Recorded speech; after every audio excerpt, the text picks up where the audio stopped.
नया क्वेश्चन दिया हुआ है z equal to √3/2 plus iota by two, then z के पावर 201 माइनस आयोटा होल के पावर 8 दे रखा है।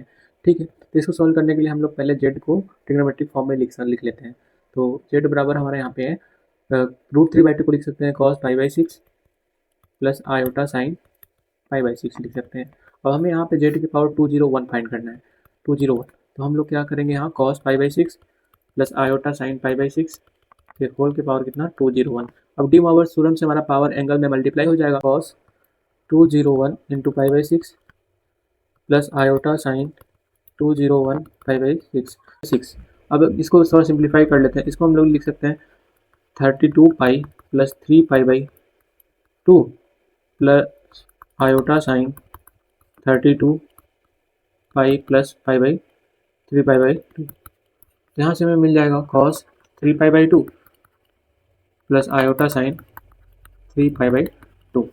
तो आगे हम लोग लिख सकते हैं z इक्वल टू, हमें यहाँ से z की पावर 201 हमें यहाँ मिल रहा है, cos 3π/2 वैल्यू 0 होता है और साइन 3π/2 का वैल्यू हमारा -1 माइनस आयोटा हो जाएगा। इसलिए तो हम वैल्यू पुट करते हैं यहाँ पे, z की पावर 201 माइनस आयोटा के पावर 8 दे रखा है। तो हम इसका वैल्यू अभी निकाले हैं माइनस आयोटा, यहाँ माइनस आयोटा है पहले से पावर 8, तो -2 आयोटा के पावर 8, जो कि आयोटा के पावर 8 का वैल्यू 1 हो जाएगा, -2 के पावर 8 मतलब 2 के पावर 8। आंसर हमारा हो जाएगा 256। Option B is correct. ये क्वेश्चन जेईई मेंस में पूछा हुआ है, maximum number of n for which 40 के power n divide 60 factorial. Basically इसमें क्या बोल रहा है कि 60 का फैक्टोरियल में हमारा 40 का मैक्सिमम पावर कितना आएगा। बाकी नंबर से भी रहेंगे तो 40 में अगर हम लोग देखा जाए तो पावर कितना आएगा, इसका हम लोग सबसे पहले काम करते हैं 40 का प्राइम फैक्टर निकाल लेते हैं। तो इसमें 2 3 5 आ जाएगा, है ना। तो 60 फैक्टोरियल में हम 2 का पावर निकाल लेते हैं कितना आ रहा है एंड 5 का पावर निकाल लेते हैं, उससे हमको पता लग जाएगा 40 का पावर कितना आ रहा है। ठीक है, तो इसके लिए हम लोग जानते हैं कि 60 फैक्टोरियल में हम लोग ट्राई करते हैं 2 का पावर निकालने के लिए। तो हम लोग लिख सकते हैं 60/2 ग्रेटेस्ट इंटीजर 60/2 का स्क्वायर प्लस 60/2 का क्यूब। ऐसे हम लोग तब तक करते जाएंगे जब तक कि हमारा ग्रेटेस्ट इंटीजर का वैल्यू कितना ना हो जाए, 0 ना हो जाए। 2 के पावर 4 प्लस 60/2 का पावर 5 प्लस 60/2 का पावर 6। जैसे 2 के पावर 6 हमारा 64 होता है, 60 में डिवाइड करेंगे तो 0 पॉइंट समथिंग, तो हमारा ग्रेटेस्ट इंटीजर 0 आ जाएगा। तो यहाँ पे हम लोग रुक जाएंगे। तो हमें यहाँ से p का वैल्यू मिल रहा है 30 प्लस 15 प्लस 7 प्लस 3 प्लस 1। अब बाकी हमारा यहाँ पे 0 आ जाएगा। इसका हम लोग ऐड करेंगे तो p का वैल्यू हमको मिल रहा है 56। सेम इसी तरह से हम लोग क्या निकाल लेते हैं, 5 का पावर निकाल लेते हैं। 60 फैक्टोरियल में हम लोग 5 का पावर निकाल लेते हैं, मतलब कि उसको बोल देते हैं। तो 60/5 प्लस 60/5 का स्क्वायर प्लस 60/5 का क्यूब। ठीक है, तो यहाँ से हो जाएगा हमारा 12 + 2 + 0। तो मतलब हमारा 60 फैक्टोरियल में 2 के पावर आ रहा है हमारा 56 एंड 5 के पावर आ रहा है 14 आ रहा है।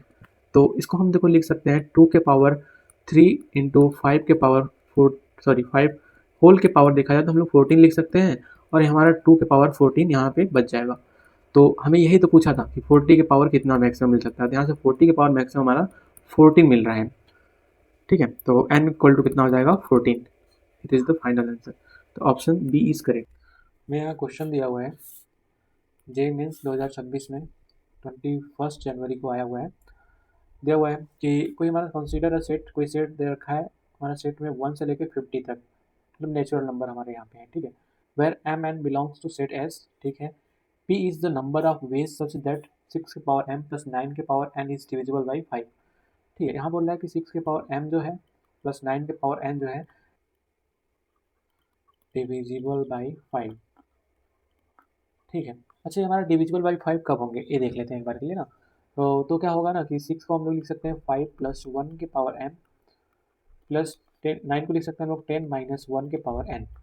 ठीक है, तो जब हम लोग इसका एक्सपेंशन करेंगे तो 5c0 5 के पावर m आएगा प्लस 5c1 5 के पावर m-1 आएगा। इस तरह से आते जाएगा, लास्ट में देखा जाएगा तो समथिंग लास्ट में हमारा 1 आ जाएगा, 1 हमारा इसका रिमाइंडर आ जाएगा, है ना। ठीक है, अगला यहाँ पे अगर इसको हम लोग एक्सपेंड करेंगे तो ये समथिंग देखो 10i -1 कब मिलेगा, जब हमारा n ऑड रहेगा। ठीक है, बाइनोमियल के थ्रू हम लोग एक्सपेंड करेंगे, जब n हमारा ऑड रहेगा लास्ट टाइम हमारा -1 मिलेगा।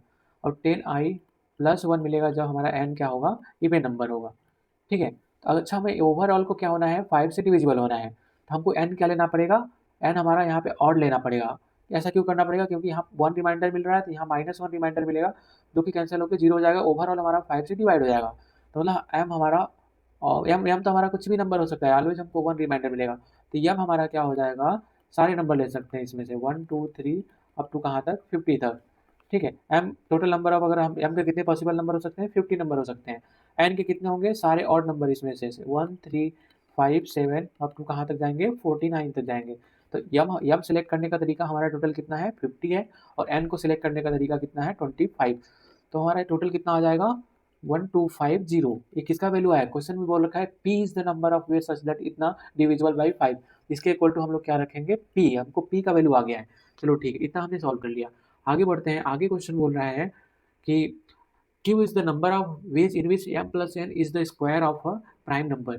मतलब m plus n हमारा क्या है, square of a prime number है। मतलब हमारा प्राइम नंबर क्या है, 2 है, 2 का स्क्वायर कितना आएगा, हमको 4 आ जाएगा ना, 1 हमारा प्राइम नंबर नहीं होता है, ठीक है। तो 4 2 से हमारा स्टार्ट होता है। तो अगला हमारा क्या हो सकता है, m plus n का वैल्यू कितना आएगा, 3 हमारा प्राइम नंबर है, उसका स्क्वायर 9 है। अगला हमारा m plus n, अगला हमारा क्या आएगा, 5 का, अगला 5 प्राइम नंबर आएगा, उसका 25 आ जाएगा। इसी तरह से अगला क्या आएगा, 49 आ जाएगा। अगला आ सकता है क्या, देखो अगला हमारा 11 है, 121। यम और एन का हमारा इतनी पॉसिबल वैल्यूज है, कभी भी इसका सम अगर मैक्सिमम भी हम लोग उठा लें तो भी हमारा 121 पॉसिबल नहीं है। तो मतलब इतने सारे ही आएंगे ना। तो यम और एन को हम लोग कितने तरीके से सेलेक्ट कर सकते हैं, चलो ऐसा हम लोग पैटर्न हम लोग कहाँ सीखे थे, बेगर्स मेथड का जब पढ़ रहे थे नंबर ऑफ इंटीग्रल सोल्यूशन में, तो वहाँ पे हमने देखा था। अच्छा यम और एन का मिनिमम वैल्यू हमको लेकिन 1 लेना पड़ेगा ना, क्योंकि हमारा नेचुरल नंबर से बिलोंग करते हैं, हमारा 1 से स्टार्ट होता है, तो यम और एन को मिनिमम वैल्यू तो 1 देना पड़ेगा। चलो हम क्या काम करते हैं, इनको 1 1 दे देते हैं, तो बच्चे कितने हैं हमारे पास, देखो ऐसे 4 हमारे आइडेंटिकल कॉइन्स है, 2 बेगर्स में बांटने हैं, इस तरह से समझते हैं ना। तो हमको इनको तो मिनिमम एक-एक कॉइन देना ही पड़ेगा, तो 4 में से हम लोग 2 कॉइन यूज़ कर लेते हैं, तो हमको 2 बचा, 2 रियल कॉइन, और प्लस हम क्या करते हैं, जितने बेगर रहते हैं उससे एक फेक कॉइन हम लोग ऐड कर लेते हैं। तो 1 फेक कॉइन ऐड कर लिया है ना, इसको हम लोग अरेंज कर देते हैं। तो टोटल कितना तरीके से अरेंज कर सकते हैं, 3 factorial divide by 2 factorial into 1 factorial, या फिर डायरेक्टली हम इसको लिख सकते हैं 3C1 तरीके से, है ना। तो इसका क्या आंसर आता है, यहाँ पे 3 आ जाता है। इसी तरह से जब हम इसको सॉल्व करेंगे, तो इसको देखो 2 कॉइन दे दिए, तो 7 बचा, 7 + 1 8, 8C1 तरीके से हम लोग कर पाएंगे। तो इसका कितना आएगा, 8 आएगा। सेम इसी तरह से इसका कितना आएगा, 23 + 1 24C1 आएगा, जो कि वैल्यू आएगा 24। इसका कितना आएगा, 47 + 1 48C1 आएगा, जो कि हमारा 48 आ जाएगा। तो इनको हम लोग टोटल ऐड कर लेते हैं एक बार के लिए। तो ऐड करेंगे तो कितना आ जाएगा, क्यू का वैल्यू हमको मिल जाएगा ऐड करने पे। तो क्यू का वैल्यू हमको मिल रहा है 3 + 8 + 24 + 48, हमारा कितना आएगा, ये 83 आ जाएगा। तो हमको क्वेश्चन में पूछा क्या है, P + Q का वैल्यू पूछा हुआ है क्वेश्चन में। तो P + Q का वैल्यू हम लोग कितना बताएंगे, P + Q = 1250 + 83 = कितना आएगा, 1333। यही हमारा फाइनल आंसर है। तो यहाँ पे दिया है कोसेक 10 डिग्री -√3 सेक डिग्री। तो सबसे पहले हम लोग इसको इस साइन कॉस में चेंज कर लेते हैं। तो इसको हम लोग लिख सकते हैं 1/, में साइन 10 डिग्री -√3 में कॉस 10 डिग्री, ठीक है। अगला हम लोग क्रॉस मल्टीप्लाई जब कर लेंगे तो आ जाएगा हमारा ऊपर में cos 10 degree -√3 sine degree, sine 10 degree, ठीक है। तो यहाँ पे नीचे हमारा आ जाएगा sine 10 degree and cos 10 degree. ध्यान से देखा जाए तो यहाँ साइन कॉस का एंगल सेम है और दोनों मल्टीप्लाई में है। तो हम लोग यहाँ साइन 2 थीटा का फार्मूला आसानी से लगा सकते हैं, अगर 2 से मल्टीप्लाई कर दें ऊपर नीचे तो, ठीक है। तो देखो यहाँ पे नीचे हमारा बन जाएगा नीचे हमारा साइन 20 डिग्री, ठीक है। ये हमारा नीचे बन गया साइन 20 डिग्री, ठीक है।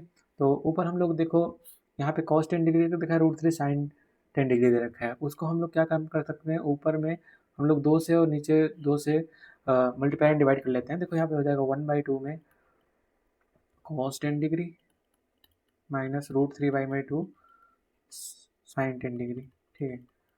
तो इसको हम नीचे हमारा बचा है, आ गया है साइन 20 डिग्री, ठीक है। तो इसको हम लोग ऊपर लिख सकते हैं 4। देखा जाए इसको हम लोग लिख सकते हैं sine 30 degree, sine 30 degree cos 10 degree minus cos, इसको कॉस 30 डिग्री लिख सकते हैं एंड साइन 10 डिग्री, ठीक है। और नीचे हमारा कितना है, साइन 20 डिग्री। तो ऊपर देखो हमारा फार्मूला इजीली लग जाएगा, क्या लग जाएगा, sign A cos B minus cos A sine B, sign A minus B का फार्मूला है। तो साइन ए माइनस बी मतलब साइन 30 माइनस 10 डिग्री। तो ऊपर हमारा नीचे हमारा साइन 20 डिग्री है, तो इजीली हमारा साइन 20 कैंसिल, हमारा आंसर आ गया 4, जो कि ऑप्शन बी इज करेक्ट। हमें क्वेश्चन दिया हुआ है if alpha and beta are the roots of the quadratic equation x square plus x plus one equal to zero then the value of इतने काम के वैल्यू बताना है, ठीक है। तो बेसिकली देखो यहाँ पे देखा हुआ लग रहा है हमें, क्या ये एक्स क्यूब माइनस वन का अगर हम लोग इसको फैक्टर करते हैं तो हमारा आता है x minus one x square plus one equal to zero. अच्छा, ये हमारा क्यूब रूट ऑफ यूनिटी का क्वेश्चन है ना। तो अगर एक रूट हमारा वन आता है, दूसरा रूट क्या आता है ओमेगा एंड ओमेगा स्क्वायर आता है। तो अगर बोल रहा है कि इसके अल्फा और बीटा दो रूट्स है इसके, तो हमारा यहाँ पे हम लोग बोल सकते हैं सम ऑफ द रूट क्या हो जाएगा, अल्फा प्लस बीटा क्या हो जाएगा, माइनस वन आएगा ना। और अल्फा हम मान लेते हैं हम ओमेगा एंड बीटा का क्या मान लेते हैं ओमेगा स्क्वायर, इसका वैल्यू हमारा वन माइनस वन है। और हम लोग जानते भी हैं, पहले से पढ़ जा रहे हैं, वन प्लस ओमेगा स्क्वायर क्या आता है हमारा, जीरो आता है। ठीक है, यहाँ तक तो क्लियर है। अब अपने क्वेश्चन पे आते हैं हम लोग। तो क्वेश्चन पूछ रहा है हमारा basically one plus sorry alpha plus beta के पावर में कितना, फोर का वैल्यू पूछ रहा है, plus alpha square plus beta square के पावर में four plus alpha cube plus beta cube के पावर में फोर। ऐसे हमारा लास्ट टर्म जा रहा है अल्फा का पावर 25 प्लस बीटा के पावर 25 के पावर में फोर। चलिए हम लोग इसमें ना वैल्यू पुट करने का कोशिश करते हैं ना। तो हम यहाँ पे क्या हो जाएगा, ओमेगा प्लस ओमेगा स्क्वायर के पावर में फोर प्लस यहाँ पे देखो ओमेगा रखेंगे तो ओमेगा स्क्वायर मिलेगा, ओमेगा के पावर में फोर के पावर में फोर मिलेगा। यहाँ पे हमें मिलेगा ओमेगा क्यूब प्लस ओमेगा के पावर में सिक्स के पावर में फोर। ऐसे हमारा लास्ट टर्म कहाँ तक जाएगा, ओमेगा के पावर में 25 प्लस ओमेगा के पावर में 50 के पावर में फोर। ऐसा हम लोग जानते हैं ओमेगा प्लस ओमेगा स्क्वायर हमें क्या मिल रहा था, माइनस वन। पुट कर देते हैं माइनस वन, ठीक है, के पावर में फोर। यहाँ पे देखो ओमेगा के पावर फोर का वैल्यू भी हमारा ओमेगा होता है, ठीक है। तो ओमेगा प्लस ओमेगा स्क्वायर यहाँ वापस से मिल रहा है, तो माइनस वन के पावर में फोर बेसिकली मिल रहा है। और ओमेगा क्यूब का वैल्यू हमें वन मिलता है, तो ओमेगा के पावर सिक्स का वैल्यू हमें वन हो जाएगा, है ना। तो पावर टू, हमें यहाँ देखो दो टर्म माइनस वन इस तरह का मिलेगा, अगला फिर हमको माइनस वन मिलेगा ना। बेसिकली यहाँ पे देखो वन वन हो जा रहा है। तो ऐसे कितने सारे टर्म आएंगे उसको हम लोग एक बार अभी देख लेते हैं ना, कितने सारे टर्म हमको मिलेंगे इस तरह से। पहला तो हमको मिलेगा ओमेगा क्यूब प्लस ओमेगा के पावर में सिक्स के पावर में कितना, फोर मिलेगा। दूसरा मिलेगा ओमेगा के पावर में सिक्स प्लस ओमेगा के पावर में 12 के पावर में फोर। अगला टर्म मिलेगा इस तरह से ओमेगा के पावर 9 प्लस ओमेगा के पावर 18 के पावर में फोर। इस तरह से देखो हमारा लास्ट टर्म क्या जाएगा, ओमेगा के पावर में 24 प्लस ओमेगा के पावर में 48 के होल के पावर कितना, फोर। यहाँ कितनी बार देखो आएगा, और ये वाला टर्म हमारे 8 टाइम्स मिलेगा। तो 8 टाइम्स हमारा इसका वैल्यू कितना है, टू के पावर में फोर है ना। ठीक है, बेसिकली देखो एट एट टाइम्स तो इतने सारे टर्म आ रहे, ये वाले टर्म आ रहे हैं इस टाइप के। तो बच कितने गए, 17 टाइम्स हमारे माइनस वन के पावर में फोर आ रहा है। तो 17 इंटू माइनस वन के पावर फोर मतलब वन हो जाएगा, प्लस में 8 टाइम्स टू के पावर में फोर। तो हम लोग ऐड करेंगे 17 प्लस 128 जो कि आएगा हमारा 145। यही हमारा फाइनल आंसर है, जो कि option A is the correct.